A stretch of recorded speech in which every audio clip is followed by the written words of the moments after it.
बोला मैं आपको पार करा सकता हूँ, लेकिन इस प्रकार पार नहीं करा सकता हूँ। क्यों? मैं पहले आपका चरण धोऊंगा और कुछ पात्र लाया धोने के लिए, उसमें धोऊंगा, देखूंगा कि स्त्री बन रहा है कि नहीं बन रहा है, क्योंकि उसका डर था। माता जो पत्थर पर आप पैर रखे थे तो स्त्री बन गई थी। तो वो गया तो बोला कि ठीक है भाई अपना कर, जल्दी चल, हमारे पास समय बहुत कम है।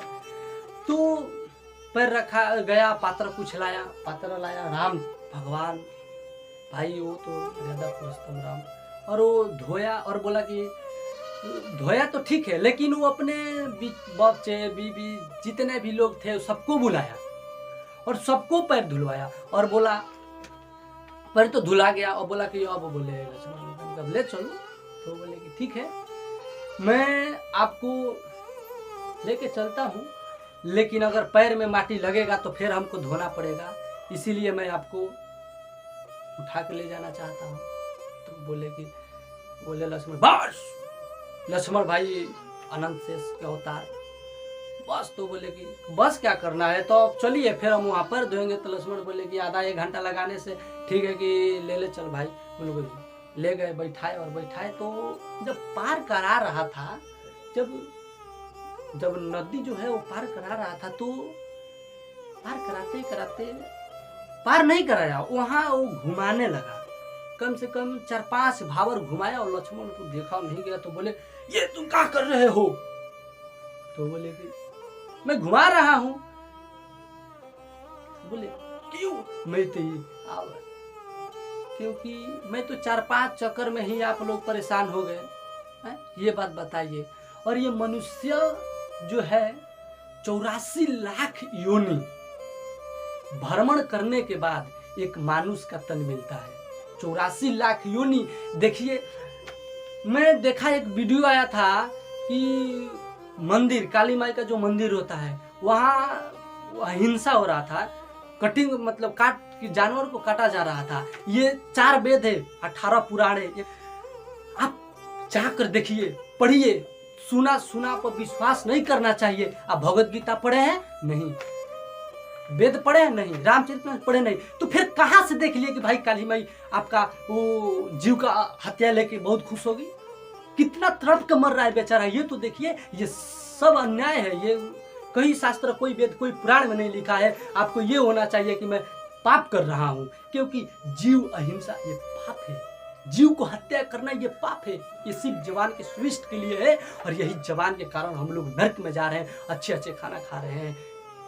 बताइए, काली माई, माँ का मतलब होता है, और हम लोग सब लोग उनके बेटे हैं, सब लोग बेटे हैं। और कभी भी माँ अपने बेटे को बलिदान लेके खुश नहीं हो सकती है। तो इसीलिए ये सब सुना पर विश्वास नहीं करना चाहिए। इसको देखना चाहिए क्या सच है क्या नहीं है। इसको पढ़ो, पहले पढ़े नहीं। अरे कुछ लोग कहते हैं कि कृष्ण भगवान ने गोपिया का वस्त्र चुरा लिए, 108,000 कहीं पढ़े हो? सुन लिए, ये कह दिया कान भर दिया, बस हो गया काम। अरे पढ़ो, जब तक पढ़ेंगे नहीं तब तक ज्ञान होगा कहां से? ये दुनिया है। जिस प्रकार रावण के कुल में विभीषण से पूछे हनुमान जी आप कैसे रहते हैं यहाँ, वो बोले जिस प्रकार आसान होगा ही होगा। और भक्ति करना चाहिए सबको, माला सबको जपना चाहिए। यही माला है जो हम लोग को कल्याण करेगा। आदमी कहता है भगवत गीता सुनने की कोई जरूरत नहीं है। ठीक है भाई, कोई जरूरत नहीं है। क्यों नहीं जरूरत है? ये भगवत गीता, यही भगवत गीता था। राजा परीक्षित को उद्धार हुआ था, 7 दिन में मात्र उद्धार हुआ था ना राजा परीक्षित को। यही भगवत गीता था, यही। लेकिन हम सब सुनते नहीं हैं। जब तक सुनेंगे नहीं तो ज्ञान कहां से होगा? अरे श्रीमद् भागवत गीता सुन, राजा परीक्षित मात्र 7 दिन में उनका उद्धार हुआ। क्यों? क्योंकि उनके प्रति श्रद्धा, प्रेम भाव। कोई चाहे कि मैं वैराग्य से भगवान को प्रकट कर सकता हूं तो उसका भूले, ब्रह्मचारी बन के उसका भी भूले, त्याग के उसका भी भूले, संसार छोड़ के उसका भी भूले। अगर कोई चाहे कि मैं भगवान को प्रेम से प्रकट कर सकता हूं तो प्रेम से प्रकट हो ही न जाना। भगवान प्रेम भाव से मिलते हैं। इस दुनिया में संत को पकड़ना बहुत कठिन है। संत को पहचानना पकड़ना कैसे रहते हैं, आपके ही साथ रहेंगे, लेकिन संत को कोई पहचान नहीं सकता है कि ये असली संत है। अरे बहुत ही गर्व होना चाहिए भारतीय और सनातनी को कि इसी भारत भूमि में हरिदास ठाकुर का जन्म हुआ, इसी भारत में प्रहलाद महाराज का जन्म हुआ, इसी भारत में ध्रुव महाराज का जन्म हुआ, इसी भारत में सूरदास का जन्म हुआ, इसी भारत में तुलसी जी का जन्म हुआ, इसी भारत में कितने संतों का जन्म हुआ।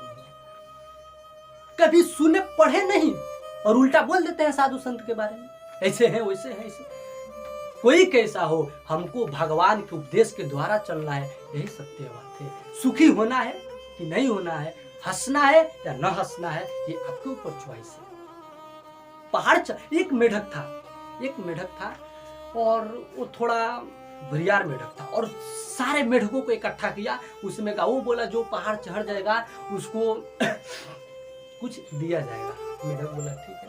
वो मेढक पहाड़ चढ़ने लगा और वो एक मेढक पहाड़ चढ़ने लगा, चढ़ते सब मेढक गिर गए।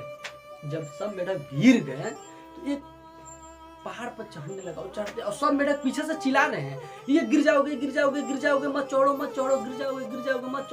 मत चढ़ो।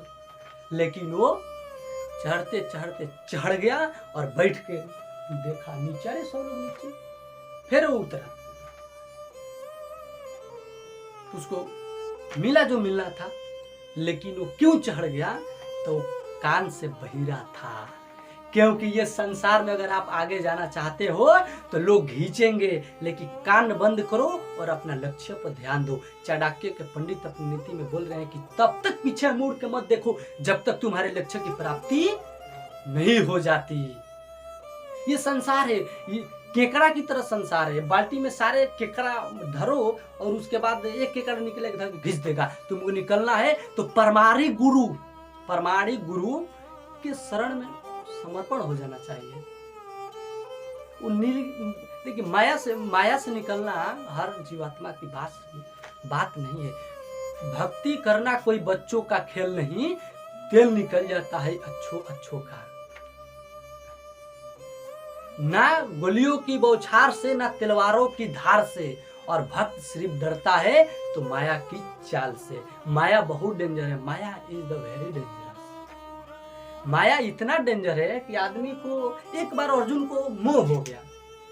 अभिमन्यु उनका लड़के थे, उनका एक बार मोह हो गया, बोले कि मेरा लड़का है चला गया, मैं लड़के इसको भेंट करना चाहता हूँ। श्री कृष्ण भगवान बोले ठीक है चलो, ले गए। तो फुटबॉल खेल रहा था उनका लड़का। जब वो फुटबॉल खेल रहा था उनका लड़का तो बोला हाय बेटे, कैसा बेटा, एक जन्म क्या मैं आपका लड़का बन गया? तो क्या हर जन्म में आपका ही लड़का बनूंगा? कितने जन्म में आप मेरे लड़के हो? उसी समय वैराग्य हो गया, अर्जुन को मोह टूट गया। और मोह बहुत खतरनाक है, मोह ही तो दुखों का कारण है। आदमी जो आसक्ति है बहुत डेंजर है। आज की स्थिति कितना खराब है। लोग कहते हैं कि पढ़ो, ठीक है, लेकिन भौतिकिया डिग्रियां पढ़ के आप क्या कर रहे हैं? नोट न कमा रहे हैं, बस यही न कर रहे हैं, लेकिन क्या उससे आप भक्ति नहीं कर सकते हैं? और कितना अभिमान हो जा रहा है। मैं देख रहा हूँ आदमी लोगों को। मैं मुंबई में गया था, एक बूढ़ी माता भेटाई थी, वो बोली थी कि प्रभु जी मेरे 2 लड़के, एक लड़कियां है, और दोनों लड़का नौकरी करते हैं, लड़कियां भी नौकरी करते हैं, मुझे घर से निकाल दिया। मैं बोला उनमें कोई गलती नहीं है, गलती तुम में है। तो बोले क्या? मैं बोला जिस समय आपका लड़का जब जन्म लिया, जब 5 साल का हुआ, तो गुरुकुल के जगह पर आप कहाँ भेजे पढ़ने के लिए?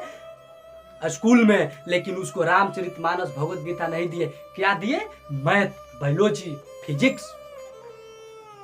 अगर आप उसी समय ये कह रहे हो कि ये कृष्ण है, ये राम है, ये राधा है, तो आप इस समय आज यहाँ नहीं, वो आपको पूछता। आप कहते हैं संत बन जाओगे, माता पिता को छोड़ दोगे, सबसे बड़ा गलती। माता पिता को छोड़ना नहीं है, संसार को छोड़ना नहीं है, इसी में रहना है। छोड़ के कहाँ जाओगे? हर जगह माया है। कुछ भक्त कहते हैं घर द्वार त्याग देते हैं, भजन नहीं हो रहा है, कहाँ जाओगे? मंदिर में माया नहीं? बिल्कुल है माया। माया कोई रूप में कहीं आ सकती है, हरिदास ठाकुर के रूप में नहीं आई, लेकिन अपने नियमों के शारदा नियम जो कठोरता से नियम पालन करेंगे तो माया आएगी, लेकिन अटैक नहीं करेंगे।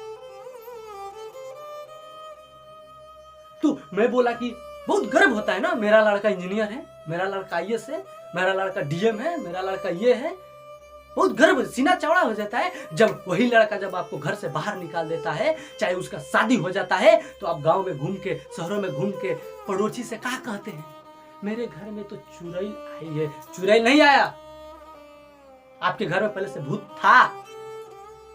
चुड़ैल नहीं आया, भूत था ना। जब आप बचपन में उसको अच्छा संस्कार दिए होते, राम की भजन कराए होते, कृष्ण की भजन कराए होते, मंदिर में भेजे होते, रामचरितमानस पढ़ाए होते, तो चुड़ैल कहने की जरूरत नहीं होती, माता कहने की जरूरत होती। लेकिन ये सब होगा नहीं। मेरा लड़का ठीक है, अच्छी बात है, ठीक है। एक जज की माँ थी, वृद्धा आश्रम, उसमें सब कुछ बेचारा जज ने टीवी लगवाया, बेड लगवाया, सब कुछ दिया, दे दिया सब कुछ। और वो जब दे दिया तो बोला, माँ चलो मैं तुमको अच्छा रूम देता हूँ। वो बोले कि ठीक है चलो। बेचारा गया और बोला कि आज से माँ तुम यहीं रहो, मेरा पत्नी का भी टाइम नहीं मिल रहा है और मेरा लड़का पढ़ रहा है, हॉस्टल में भर्ती है, और मेरा भी टाइम नहीं मिल रहा है, आप सब देख ही रहे हैं, ठीक है। तो बोला कि ठीक है बच्चा, लेकिन माँ बहुत दुखी हुई, बहुत रोई और बोली कि चले जाओ। बेचारा सब वहाँ रह के चला गया, खाना पीना सब टाइम से मिल रहा था। तो फोन भी कर रही थी माता, लेकिन लड़के से बात नहीं हो पा रहा था। देखिए ये जो हम लोग का चमड़ा है ना, ये चमड़ा जो है, इसका अगर जूता बना के माँ को पहना दिया जाए तो माँ का कभी ऋण कोई चुका नहीं सकता है। माँ माँ होती है। इस दुनिया में कोई धरती पर तुमसे प्रेम करता है तो दो चीज, पहला परमात्मा, दूसरा माता, और कोई नहीं। माता माता है। और क्या बीता होगा उस समय, जिस समय लड़का अपने माता को पिता वस्त्र में छोड़ा होगा। इसी समाज में था ना जो बड़ी बड़ी बातें करता है, कितने को केस सुलझाया होगा, लेकिन वो अपने ही केस नहीं सुलझा पाया। क्यों? इसके पीछे का रीजन क्या है? मैं यो हूं, मैं यूं कहने से नहीं होता है, मैं बहुत ये हो गया हूं, कुछ नहीं हो। तुम भगवान के सामने जीरो हो। भगवान के सामने तुम्हारी औकाती क्या है? कुछ है? कुछ नहीं। लेकिन भगवान तब भी दयालु है, करुणामय है कि आपके ऊपर मोहित हो जाते हैं। बेचारा कितना भी है तो मेरा अंश है, मेरा पुत्र है। तब भी आदमी कहता है कि दुख में भगवान साथ नहीं देते हैं। जैसा कर्म वैसा फल आज नहीं तो निश्चित कर। देखिए हम लोग का ही कर्म हमारे और आपके जीवन में दुख बनकर आता है। क्या कभी आप सोचे हैं कि दुख क्यों आया? मैं कौन हूं? मैं कहां से आया? मैं कहां जा रहा हूं? कभी नहीं। यहाँ तक कि ये जो शरीर है, यह भी भाड़ा पर ही है। हम लोग 70 साल 80 साल जिएंगे, मर जाएंगे, मरने के बाद जाएंगे कहाँ? कभी सोचे? कभी नहीं। जो सोचना है वो सोचे नहीं, आज जो नहीं सोचना है वो सोचे नहीं। इतना इच्छा पाल के रखे हैं, ये करेंगे वो करेंगे, कुछ नहीं करोगे। आएगी तू बोले कि बात नहीं हो पाया, लेकिन तब भी उसमें जो विधवा स्तर का पूर्वेश मालिक उलिक था, वो बात कराया, बोला आ जाओ तुम्हारी माँ अब मरने वाली है। बेचारा आया और बोला माँ, वो बोला कि बेटे बेड पुराना हो गया है और पंखा भी पुराना हो गया है और टीवी भी पुराना हो गया है, इसको निकाल दो, नया नया लगा दो। तो बोले क्यों माँ? तुम्हें शायद देख रहा हूँ कि मैं तो अब जा रहा हूँ, शायद इसी विधवा आश्रम पर, इसी पर कहीं तुम न आ जाए, तुम्हारा बेटा मत यहाँ ला कर रख दे। देखिए माँ जाते जाते भी उसको समझा के गई, माँ माँ होती है। तो ये सब जो है ये अज्ञान के कारण। जब ज्ञान नहीं लेना है तो अज्ञान भी मत लो, अकेला रहो, ठीक है। तो जब पार कराए तो मैं यही कहना चाहता हूँ प्रभु जी कि आप सब भव सागर में फंसे हैं, हम सब भी भव सागर में फंसे हैं, इससे पार होना है। तो केवट बोला राम भगवान से कि मैं यही आपको दिखाना चाहता हूँ कि मैं 5 चक्कर में आप लोग का मन ये हो गया वो हो गया, लेकिन 84 लाख योनि जीवात्मा भरण कर रहा है, उसका क्या होगा ये मैं आपको दिखाना चाहता हूँ। तो उसी समय भगवान जी बोले कि जो मेरा ये कलयुग केवल नाम आधारा, सुमरे सुमरे नर उतरहो पारा। भगवान का नाम का जप करेंगे तो हम लोग का कल्याण हो सकता है और भगवत धाम जा सकते हैं। कुछ नहीं करने का जरूरत है, सिर्फ भगवान का नाम का जप करना है।